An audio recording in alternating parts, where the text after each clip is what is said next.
호랑이 여행입니다. 자, 지난 시간에는 태극기와 성조기에 얽힌 요상한 사연들에 대해 얘기했는데요. 오늘 얘기는 세계 각 나라 국기 속에 담긴 흥미로운 비밀이랍니다. 그와 관련된 여행지는 일산 호수공원인데요. 가볍게 걷기 좋은 산책로를 따라 호수를 한 바퀴 돌다 보면 이렇게 102개 나라의 국기가 휘날리는 이색적인 모습도 볼 수 있답니다. 자, 국기는 한 나라를 상징하는 얼굴이나 마찬가지인데요. 하지만 우리나라 태극기와 달리 볼 때마다 헷갈리는 국기들도 많답니다. 파란색이 좀 더 짙은 차드 국기는 루마니아 국기와 거의 똑같고요. 폴란드와 인도네시아 국기는 그나마 흰색과 빨간색의 위치가 다르지만 모나코와 인도네시아는 모나코 국기의 가로 길이가 조금 짧을 뿐이랍니다.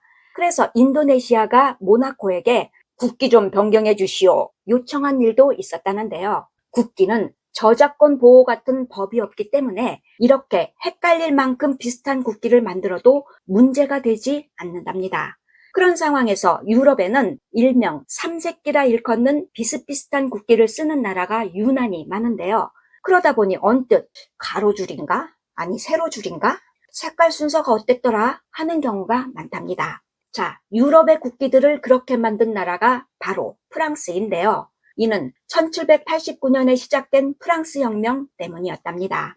프랑스 혁명은 자기 멋대로 통치하는 왕과 극소수의 성직자, 귀족만 누리던 특권을 무너뜨리고 나라를 확 바꾼 민주주의 기틀을 만든 엄청난 역사적 사건인데요.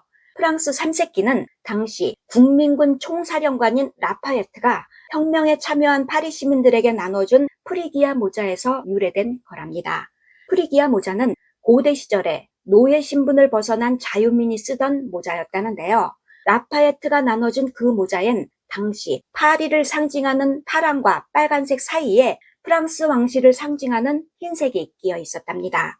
이는 왕과 국민의 화합을 원한 라파예트의 의도였다는데요. 그것을 바탕으로 만든 삼색기에 자유, 평등, 박의 이념을 담아서 공식 국기로 정한 건 1794년이랍니다. 이후에 유럽의 국가들이 그 혁명 정신을 본받아서 너도 나도 삼색기를 만들었던 거고요. 참고로 2024년 파리 올림픽 마스코트인 프리즈는 시민군들이 썼던 그 프리기아 모자를 본떠 만든 캐릭터랍니다. 어쨌든 그로 인해 프랑스를 삼색기 원조 국가로 알고 있는 이들도 있지만 사실 프랑스보다 먼저 삼색기를 사용한 나라는 네덜란드였답니다. 자, 오랫동안 스페인 지배를 받아왔던 네덜란드는 16세기 후반에 독립전쟁을 시작했는데요. 당시 전쟁을 이끌던 빌럼 1세가 화려한 스페인 왕실 문장과 달리 누구나 만들기 쉬운 단순한 삼색기를 앞세웠던 겁니다. 하지만 그때는 빌럼 1세 가문의 색깔인 주황색이 포함됐었지만 1630년부터 특정 가문의 색깔 대신 지금의 빨간색으로 바뀐 거랍니다. 그럼에도 네덜란드 축구대표팀을 오렌지 군단이라 부를 만큼 지금까지도 주황색은 네덜란드를 상징하는 색깔로 남아있답니다. 그 네덜란드 영향을 받은 게 바로 1705년에 생긴 러시아 국기인데요. 러시아 제국 초대 왕제인 표트르 1세가 선진 문물 견학을 위해서 네덜란드를 방문했을 때 네덜란드처럼 풍요로운 나라가 되길 바라는 마음에서 색깔 순서만 바꾼 국기를 만들었다는 겁니다. 어쨌든 삼색기는 이렇게 네덜란드가 처음 선보였지만 프랑스 혁명 후에 확산된 건데요. 가로든 세로든 비슷비슷하지만 그 안에 담긴 색깔의 의미는 나라마다 다르답니다. 일례로 바이마르 공화국 시대였던 1919년에 지정된 독일 국기에 담긴 색은요. 프랑스 혁명 후에 유럽을 장악하던 프랑스와 싸우던 군인들이 입었던 검정 군복, 금색 단추, 빨간 소매에서 유래된 거라네요. 하지만 1933년에 정권을 잡은 히틀러는 나치당의 상징인 하겐크로이츠 깃발을 국기로 삼았답니다. 그런데요, 히틀러가 무너진 후에 독일에서는 검정, 빨강, 금색으로 규정한 국기의 금색을 노란색이라고 하면은 국기 모독죄로 간주한다는데요. 왜냐고요?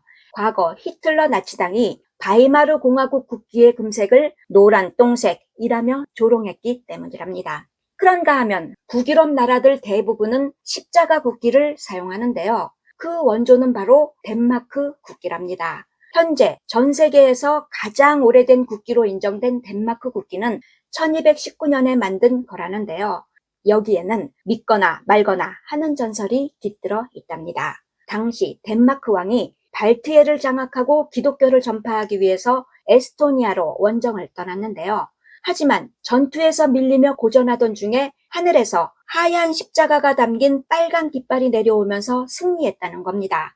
그로 인해 그 고마운 깃발을 국기로 정한 후에 이웃 나라들도 비슷한 국기를 만들어서 기독교 국가임을 나타낸 거랍니다. 또한 1801년부터 사용된 영국 국기에도 이런저런 십자가가 담겨 있는데요.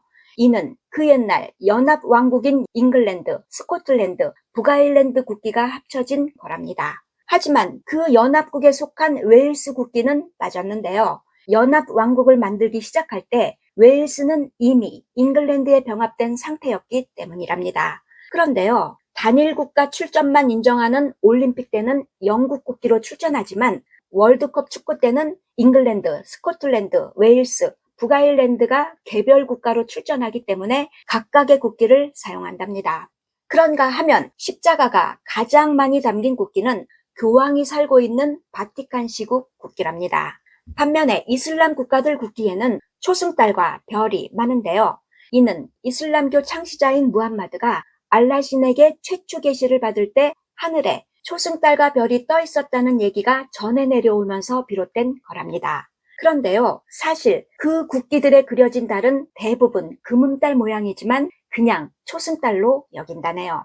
뿐만 아니라 이슬람 국가 국기에는 초록색도 유난히 많은데요. 이는 사막이 많은 중동 지역에서의 초록은 생명을 상징하는 소중한 색으로 이슬람 사람들이 가장 좋아하는 색이기 때문이랍니다. 그런 이슬람 국가들 틈에 있는 이스라엘 국기에 담긴 육각형 모양의 별은 유대교의 상징인 다윗의 별이라는데요.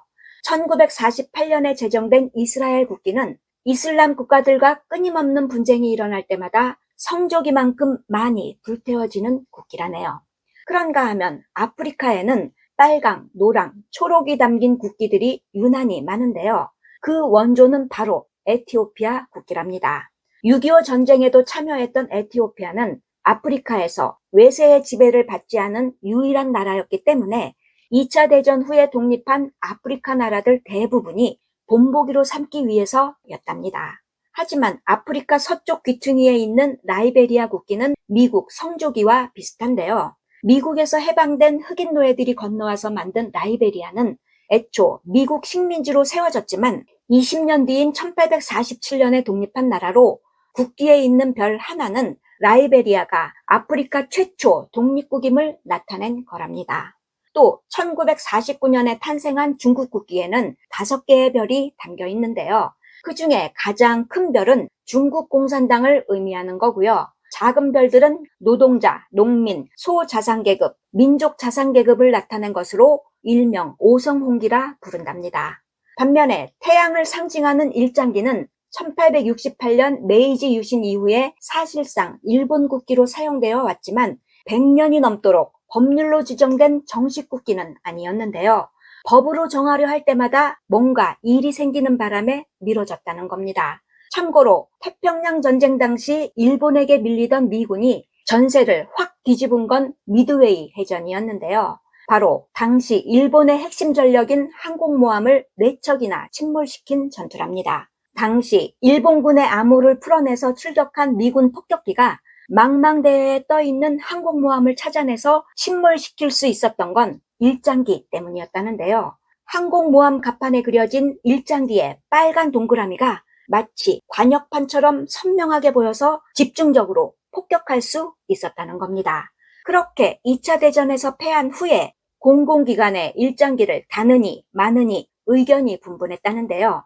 그런 상황에서 1999년에 히로시마의 한 고등학교 졸업식에서 일장기 개항을 반대하는 교사들과 마찰을 빚던 교장이 스스로 목숨을 끊는 일이 벌어지자 부랴부랴 국기법안을 정하면서 일장기가 일본의 공식 국기로 지정된 건 1999년이랍니다. 어쨌든 항공모함에도 뚝딱 그려내는 일장기만큼 그리기 쉬운 게 바로 2가지색 국기라지만 세계에서 가장 그리기 쉬운 국기로 유명했던 건 바로 카다피 시절의 리비아 국기였답니다. 그냥 초록색만 칠하면 되는 그야말로 심플한 국기였는데요.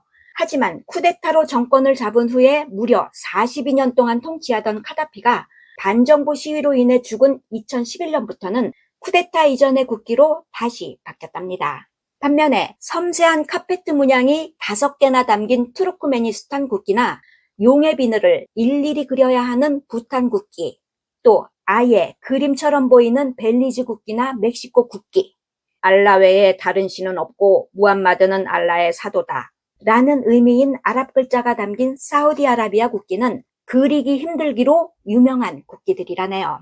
그런가 하면 네팔 국기는 전 세계에서 유일하게 사각형이 아닌 국기인데요. 2개의 삼각형을 겹친 형태는 높은 히말라야 산맥을 의미하는 거랍니다. 또 가로의 길이가 세로보다 2배 이상이나 긴 카타르 국기는 세계에서 가장 긴 국기이고요. 파라과이 국기는 세계에서 유일하게 앞면과 뒷면이 다른 국기랍니다. 자, 이렇게 전 세계에는 비슷한 국기들도 많고 제각각인 국기들도 많지만 제 눈에는요, 우리 태극기가 가장 멋져 보인답니다. 오늘 얘기 끝. 구독, 좋아요, 호랑이가 부탁해요.